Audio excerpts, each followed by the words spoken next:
इस क्वेश्चन का नाम है माइनॉरिटी इंटरेस्ट। माइनॉरिटी इंटरेस्ट होता क्या है मैं आपको समझा दूं। सबसे पहले माइनॉरिटी की मीनिंग जानिए। कहा जाता है कि मुस्लिम समुदाय भारत में माइनॉरिटी, सिख समुदाय माइनॉरिटी, इसका मतलब इनकी संख्या दूसरे समुदाय के कंपेयर में क्या है, कम है। इसे कहते हैं माइनॉरिटी। केवल मुस्लिम माइनॉरिटी नहीं है, सिख माइनॉरिटी नहीं है, जिनकी संख्या एक ह्यूज मेजॉरिटी वाले से कम है उसे क्या बोलते हैं, माइनॉरिटी। लेकिन हमको माइनॉरिटी का मीनिंग समझ में आया, पढ़ना है माइनॉरिटी इंटरेस्ट। ये माइनॉरिटी इंटरेस्ट क्या है आप आराम से समझिएगा। इधर देखिए बोर्ड पर मैं ये बनाता हूं, एक कंपनी है ए कंपनी, ये एक कंपनी है जिस कंपनी का नाम क्या है, ए कंपनी, और एक ये दूसरी कंपनी को मैंने ड्रॉन कर दिया जिस कंपनी का नाम है बी कंपनी। देखिएगा ए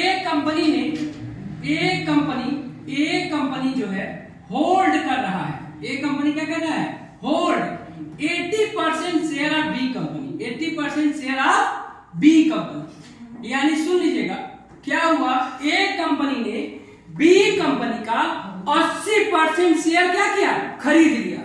यानी इसके पास जो 100% वाले शेयर थे 80% किसके पास चले गए, ए के पास।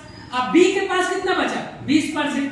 अब आप लोग बताइए इस कंपनी को कहते हैं सब्सिडियरी कंपनी। क्या कहते हैं, सब्सिडियरी कंपनी। इस कंपनी को क्या नाम देंगे हम, सब्सिडियरी कंपनी। और ये कौन सी कंपनी है, होल्डिंग कंपनी। ये कंपनी है होल्डिंग कंपनी और ये कंपनी है सब्सिडियरी कंपनी। अब बताइएगा किसके कितने शेयर होल्डर बचे हैं, इसके बचे हैं कितने शेयर होल्डर, 20% शेयर होल्डर। ये 20% शेयर होल्डर बचे। तो ये बताइए 100 में 20 को क्या बोलेंगे, अल्पसंख्यक की बहुसंख्यक, अल्पसंख्यक। और अल्पसंख्यक को अंग्रेजी में बोलते हैं माइनॉरिटी। क्या बोलते हैं, माइनॉरिटी। तो ये कौन शेयर होल्डर है, माइनॉरिटी शेयर होल्डर है।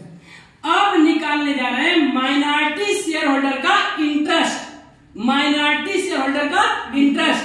अब निकालने जा रहे हैं माइनॉरिटी शेयर होल्डर का interest.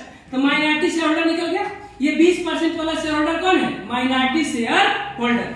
Minority share holder interest निकालने जा रहा है बच्चा। माइनॉरिटी शेयर होल्डर का इंटरेस्ट का मीनिंग समझिएगा। यानी जो माइनॉरिटी शेयर होल्डर है, इस शेयर होल्डर को कितना रुपया मिलेगा ये बात बताने को कहते हैं माइनॉरिटी शेयर होल्डर इंटरेस्ट। तो कहां से मिलता है इनको, शेयर होल्डर फंड में ये हिस्सेदारी लेते हैं। शेयर होल्डर फंड में कितना क्या क्या आता है, एक आता है शेयर कैपिटल, फिर क्या आता है रिजर्व एंड सरप्लस, फिर क्या आता है reserve and surplus. Reserve and surplus में क्या क्या आता है, general reserve, capital reserve, reserve capital, profit आता है ना। तो इन सब में ये 20% की हिस्सा निकाल देने की बात को कहते हैं माइनॉरिटी इंटरेस्ट। अगर आपसे सवाल पूछा जाएगा कैलकुलेट माइनॉरिटी इंटरेस्ट, वो अगले लाइन में बताऊंगा। अभी आपको मैंने मीनिंग बता दिया माइनॉरिटी इंटरेस्ट का मतलब क्या है। यानी इन शेयर होल्डरों को मिलने वाले पैसे को कैलकुलेट करने की बात को कहते हैं माइनॉरिटी इंटरेस्ट। नहीं समझे, माइनॉरिटी इंटरेस्ट कैसे निकलता है, minority interest share holder fund में इनके 20% हिस्से को निकाल देंगे, इसी को कहते हैं माइनॉरिटी इंटरेस्ट। क्लियर, कैसे निकलता है मैं अगले सवाल में बता दूंगा। इस सवाल का बस मतलब यही था, यही आपको समझाना है कि माइनॉरिटी होता कौन है, माइनॉरिटी इंटरेस्ट का मतलब क्या है। समझ में आ गया जी। चलिए इस क्वेश्चन के लिए डैश आते हैं, बंद।